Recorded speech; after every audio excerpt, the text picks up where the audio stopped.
परमपिता परमात्मा पूर्ण ब्रह्म सर्व सृष्टि रचनहार कबीर परमेश्वर जी की असीम रजा से आप सभी पुण्यात्माएं परमात्मा की महिमा सुनने के लिए उपस्थित हुए।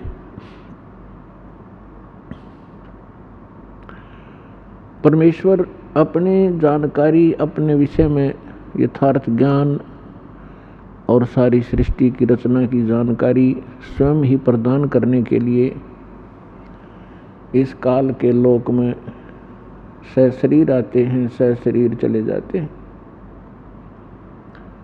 जैसा कि आप जी को बहुत बार सृष्टि रचना में बताया गया है कि आप सभी चींटी से लेकर हाथी तक जितने भी पशु पक्षी जलचर और जितने भी रंग से लेकर राजा मानव शरीरधारी प्राणी हैं, ये सभी उस परमात्मा कबीर जी की आत्मा हैं। और हमने अपने पैर पे आप कुल्हाड़ी मार रखी है अपनी गलती के कारण। फिर भी कहते हैं बच्चे गलती कर ही देते हैं, माता पिता फिर भी उनके लिए उनके बचाव का भरसक प्रयत्न करते ही रहते हैं जितना उनका सामर्थ्य होता है। पुण्यात्माओं, अभी आप बालक हो, बच्चे हो, इस ज्ञान में जिसमें आपको ये परमात्मा का यथार्थ ज्ञान होगा और आपकी आत्मा स्वीकार करेगी एक दिन के सचमुच ये स्थान ठीक नहीं। और जो ज्ञान दास बता रहा है ये किसी डूम भाट के गीत नहीं है या किसी सांगी कवि के बनाए हुए एक फॉर्मेलिटी के 2 श्लोक नहीं है। ये God given complete spiritual knowledge है जो स्वयं परमात्मा ने आके ज्ञान बताया है। इसके साथ साथ वो परमात्मा अपनी लीला अनुसार जो वो लीला किया ही करते हैं, सतलोक से आए और जिन महापुरुषों को वो मिले उनको सतलोक लेकर गए, उस स्थान पर लेकर गए जो हमारा मूल स्थान है, जहाँ आप और हम सभी रहा करते थे, आपका परिवार था। वहाँ पर सभी सृष्टि ऐसी ही है, ऐसे ही नर और नारी करके वहाँ सब बच्चे हैं, सारी सुविधाएं हैं। उसी की डुप्लीकेट नकल काल ने यहाँ कर रखी है। एक तो सोने के खिलौने हों और एक मिट्टी के कुम्हार के बनाए हुए, तो उनमें और उनमें बहुत अंतर होता है। वो कुम्हार के बनाए हुए खिलौने तो 2 मिनट में टूट जाए, हाथ पाव न टांग पाओ उसकी, और सोने के बने हुए कहीं पटको उठा के उनका कुछ नहीं बिगड़ता, कीमत गनी होती है। तो सतलोक के अंदर आपको ऐसा शरीर मिलेगा जिसका नाश कभी नहीं होता, उसमें वृद्ध अवस्था नहीं है, बुढ़ापा नहीं है, सदा युवा बने रहोगे। और जिन क्रियाओं को आप यहाँ करते हो,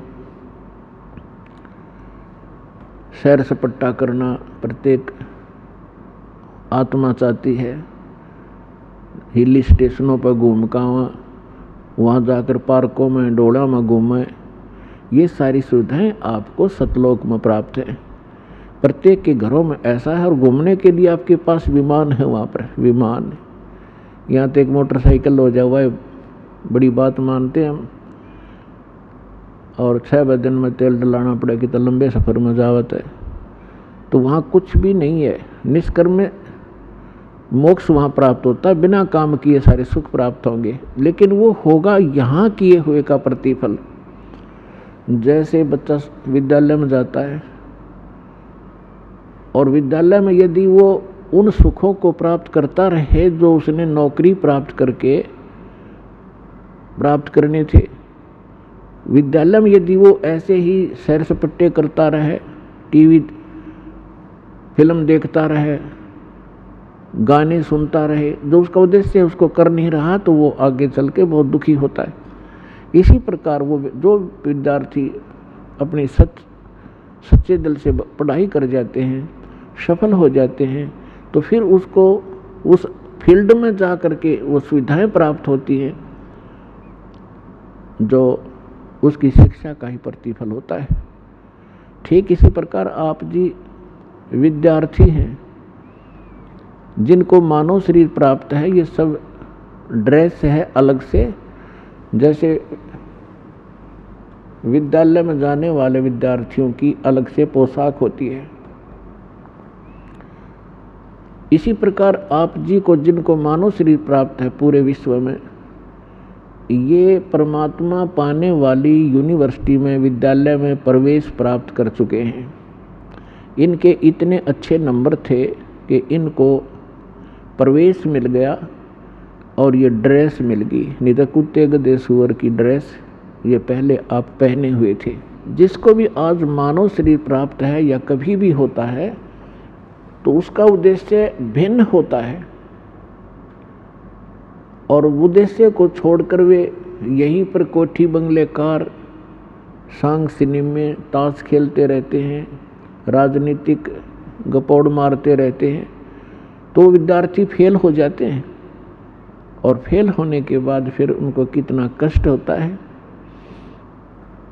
और जो बच्चे पढ़ जाते हैं, शिक्षा ग्रहण कर जाते हैं अच्छी लगन लगा कर, आगे चलकर उनको बड़ा सुख प्राप्त होता है। इसी प्रकार आप विद्यार्थी हैं, इस दास के बताए अनुसार ये सिलेबस आप करते रहोगे, अपना दैनिक कार्य भी करते रहो, परमात्मा में विशेष रुचि बनाओ। ज़्यादा समय परमात्मा की महिमा सुनने और सुनाने में, मंत्र के जाप करने में, सुबह शाम और दोपहर की जो नित्य नियम बताए हैं उनके करने में ज़्यादा समय लगाओ। और जो कार्य आप कभी नहीं कर सकते थे और ना ही आप सोच सकते थे कि हमें ये सुविधा प्राप्त हो सकती है इस जीवन में, फिर ये परमात्मा आपको यहाँ के भी सुख देगा। लेकिन इन सुखों से आप परिचित कर दिए जाओगे कि इस सुख को प्राप्त करके परमात्मा में रुचि कम मत करना, नहीं तो आप फिर यहीं रह जाओगे। इसका बहुत भयंकर परिणाम आपको भोगना पड़ेगा। तो पुण्यात्माओं, आप बालक हो, आपको पता नहीं आप किस गंदे लोक में रह रहे हो। ये स्थान ठीक नहीं है। यहाँ पर चाहे आज कोई कितना सुखी नजर आता है और संपन्न परिवार है, सब बच्चे भी अच्छे, कोई सर्विस कर रहा है या कोई अपना बिजनेस ठीक कर रहा है, बाल बच्चे हैं, सारी सुविधाएं उपलब्ध हैं, ये आपके पूर्व जन्म के जो शुभ संस्कार हैं वही प्राप्त हैं, और उनको आप आराम से खर्च रहे हो। आपका बैंक बैलेंस है। जब तक आप किसी भी व्यक्ति का बैंक बैलेंस है, यानी पूर्व का संचित धन उसके पास उपलब्ध है, और उसको वो किसी प्रकार खर्चो खराब करो, कहीं प्रयोग करो, जब तक वो पूंजी रहेगी तो ऐसा लगेगा जैसे ये कुछ भी काम नहीं करता, फिर भी सारी मौज मार रहा है। लेकिन जिस दिन वह पूंजी समाप्त हो जाएगी, फिर भाई को टूक भी नहीं मिलेंगे खाने को, क्योंकि उसने आगे कोई कार्य कर नहीं रहा, पूर्व की पूंजी ही खर्च कर रहा है। तो जो सच साधना नहीं करते और जो साधना करते हैं, शास्त्र विधि त्याग कर मनमाना आचरण करते हैं, वो दोनों ही अपना जीवन नाश कर रहे हैं। और एक सबसे बड़ी भूल अज्ञानता के कारण हमारे ये लगी हुई है कि हम देखते हैं अमुक व्यक्ति ना कोई कभी परमात्मा को याद करता है और ना कोई ऐसा धर्म कर्म करता है, सारा दिन अपना मस्ती में रहता है, घूटी लगाता है, और फिर भी उसको सारे सुख प्राप्त हैं। परिवार भी ठीक है, बच्चे भी ठीक लाइन पर लगे हुए हैं, और सब संतान भी है, पोता पोती सब कुछ है। और एक भक्त है, वो सब भक्ति भी कर रहा है, दान धर्म भी करता है, सत्संग में भी आता है, और उसको फिर भी कोई ना कोई ठूठा होती रहती है, कोई ना कोई कष्ट घेर ही लेता है। अब बगैर ज्ञान के, बिना ज्ञान के प्राणी यहाँ मार खा जाता है। वो ये सोच बैठता है क्या फायदा इस भक्ति का, ये व्यक्ति सामने वाला कभी राम नाम लेता नहीं, कोई धर्म नाम की चीज ये जानता नहीं, इसको सारी सुख प्राप्त है और हम सब कुछ कर रहे हैं, फिर भी कोई ना कोई दुख आ ही रहा है। तो पुण्यात्माओं, इस ज्ञान को आधार बनाकर जीना जो भगवान ने बताया है। उस प्राणी जो सुखी है कभी भगवान याद करता नहीं, ना कोई धर्म करता है, शराब भी पीता है और भी सारी बकवाद करता है, और फिर भी आपको सुखी नजर आता है। उसकी पूर्व जन्म की बैटरी चार्ज है और वो घनी चार्ज कर रहा, पिछले जन्मों में घने पुण्य दान किए हुए हैं। तो परमात्मा किसी का कुछ रखता नहीं है, जिसने जैसा किया है उसका फल पूरा ही देता है। अब जैसे इन्वर्टर की बैटरी चार्ज कर रखी है, आगे चार्जर हटा दिया या चार्जर लगा रखा है तब बिना लाइट के प्लग में बगैर विद्युत के कनेक्शन नहीं जिसमें ला रखा हो, तो वो है जो शास्त्र विधि त्याग कर मनमाना आचरण करते हैं, वो अपना चार्जर उनमें ला रहे हैं जिनमें लाइट नहीं है, बिजली नहीं है। नकली पंथों और संतों के पास गलत साधनाएं करते हैं। और जो बिल्कुल नहीं लगा रही चार्जर, साधना करते ही नहीं, वो फिर भी सुखी हैं, तो वो बैटरी चार्ज है उनकी। और जो नकली स्थान पर प्लग जिसमें बिजली है नहीं उसमें प्लग लगाए बैठे हैं और वो भी सुखी महसूस करते हैं अपने आप को, क्योंकि उनकी भी बैटरी अभी चार्ज है, लेकिन वो चार्जर ठीक नहीं है। और जो नहीं लगा रहे वो भी ठीक नहीं है। जब तक उनके पूर्व जन्म के पुण्य चलेंगे तब तक तो वो सुखी नजर आएंगे, और जब शुरू होगा पाप का दौर, कैर पे कैर टूटेंगे उनके समझ में नहीं आओगी अब बन क्यों कर गई, हमारे साथ क्या बन गई। तो भक्तों को इस बात को ध्यान रखना चाहिए कि परमात्मा, यदि आपको कोई कष्ट भक्ति करते करते भी हो रहा है, एक आध अनजान भक्त कहता है जी मैंने पाठ भी करा दिया, ज्योत भी बोल दी, सारा भक्ति भी कर रहा हूँ, 1 साल हो गया है और फिर भी मुझे ऐसा हो गया, मेरी भैंस मर गई, कोई लाभ नजर आ नहीं रहा। अरे भले आदमी, यह भी कोई बात कही आपने, तो बिना समझ का आदमी ये बात कर सकता है व्यक्ति। जैसे सर्दी के मौसम में आपको सलाह दी गई अपने माता पिता के द्वारा, बेटा स्वेटर पहन लो, जराब पहन लो, जूते पहन लो, और सर्दी ज़्यादा है। अब जराब भी पहन रखी हैं, जूते भी पहन रखे हैं, कमीज मोटा पहन रखा है और स्वेटर भी पहन रखी है, और फिर भी सर्दी महसूस हो रही है। तो क्या वो बच्चा ये कहेगा कि मैंने सारा कुछ पहन रखा फिर भी सर्दी लग रही है, इन्होंने क्या बचाव किया मेरा। अपने आत्माओं, कई भक्त अनजान कहते हैं मुझे कोई लाभ नहीं हुआ, मैं तो भक्ति ही छोड़ दूंगा। तो ये बातें इस ज्ञान को सच्चे ढंग से अच्छी तरह ना समझने के कारण ही ये मन में इस प्रकार की जो दुर्भावनाएं पैदा होती हैं। उसके लिए सत्संग ध्यान से सुनना चाहिए। अब